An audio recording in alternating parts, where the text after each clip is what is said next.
Welcome back to another Stardew Valley tips video. We are covering a lot of topics today, so buckle up because it's going to be quite the ride.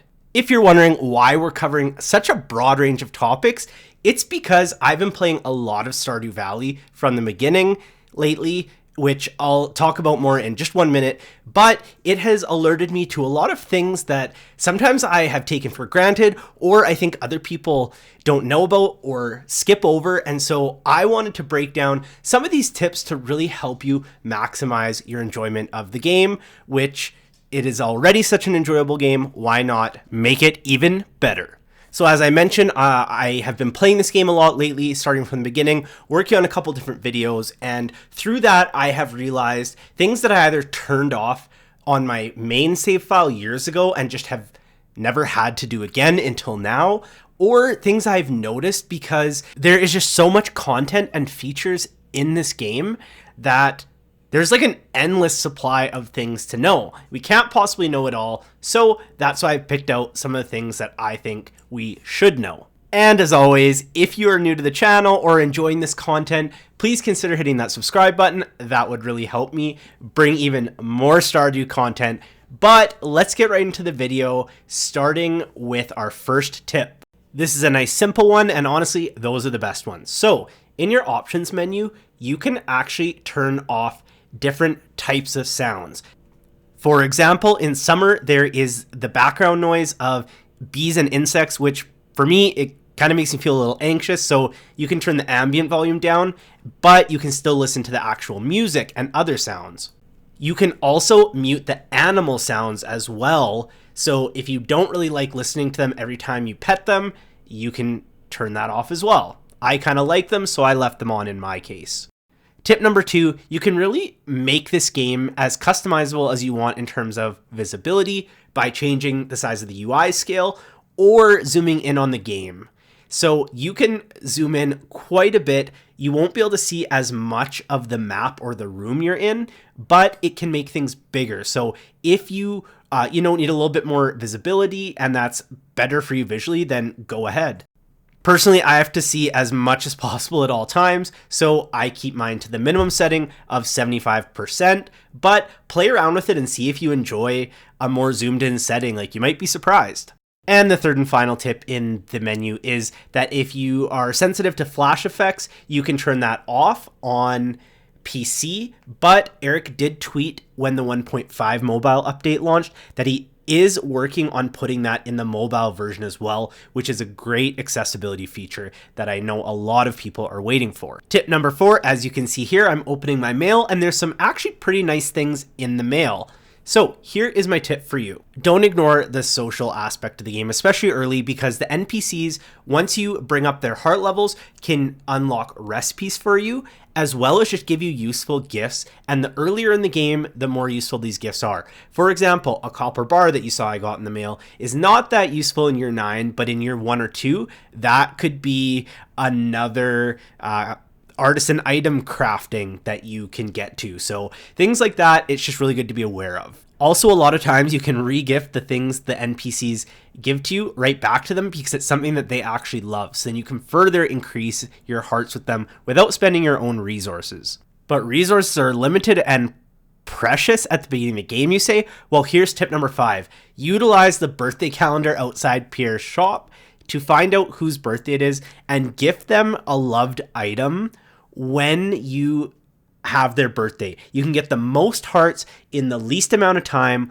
with the least resources spent. You can see here I'm about to surprise Willie for his birthday with a pumpkin, which is a love gift, and I'm at 5 hearts with Willie. So that has unlocked a few things, but once I give this birthday gift, I go all the way up to 8 hearts. So in one gift, I got approximately 3.5 hearts. He's probably actually almost at 9 hearts. So this is the most cost-efficient way to get the hearts up to unlock things that are going to help you out in the game. Since we're on the beach anyways, let's go back and visit Willie, because here's the next tip. If you do not want to wait overnight to sell your goods, you can sell certain goods at different merchants. Most of the fish you catch and things you find on the beach, Willie will buy, And side note, you can always buy it back if you mistakenly sell it.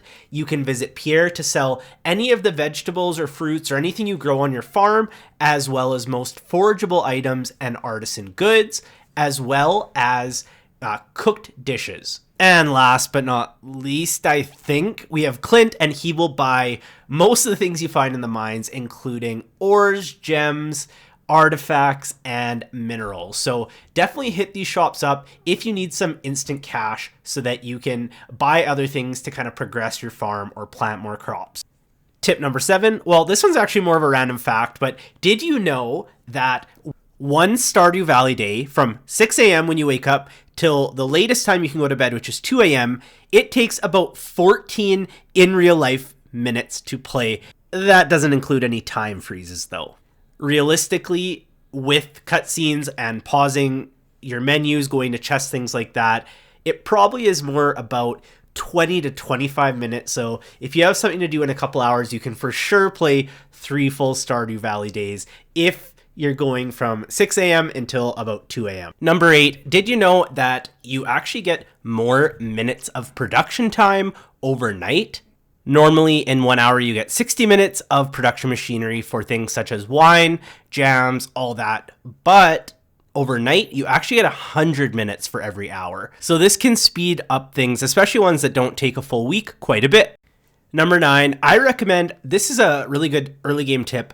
If you get a coop, which you probably should do relatively early, even though animals are sometimes a waste of time, is to actually upgrade your coop to the 2nd level right away. Not only will it unlock more animals, which will make the community center bundles easier, but you can also start using the eggs that you get from the ducks and the chickens to hatch more of them, which will multiply your income from that revenue source. So to me, it's just a no-brainer. Since we're talking about our somewhat useless but cute animal friends, tip number 10, don't forget to pet your animals during the day, because you won't actually be able to get your friendship points up with them if you wait until too long. They start going back into the barn and going to sleep by about 7 o'clock. However, tip number 11 is you can still milk your cows and goats when they're sleeping, and it's actually easier to do it at this time because they don't move around. And then if you have a ton of them, you can kind of keep track of which ones you have used your milk pail on for the day. So you don't want to ignore your animals during the day, except you kind of do. So to solve this problem, we have tip number 12, and that is to get at least one auto petter for the chicken coop. If you can only find one at the start, which you'll get a little bit later in the game if I'm not mistaken, get it for the chicken coop, because then they'll be completely taken care of and you can collect the eggs whenever you want. But then you can focus on the cattle, doing it right at the end of the day, milking them once they're sleeping.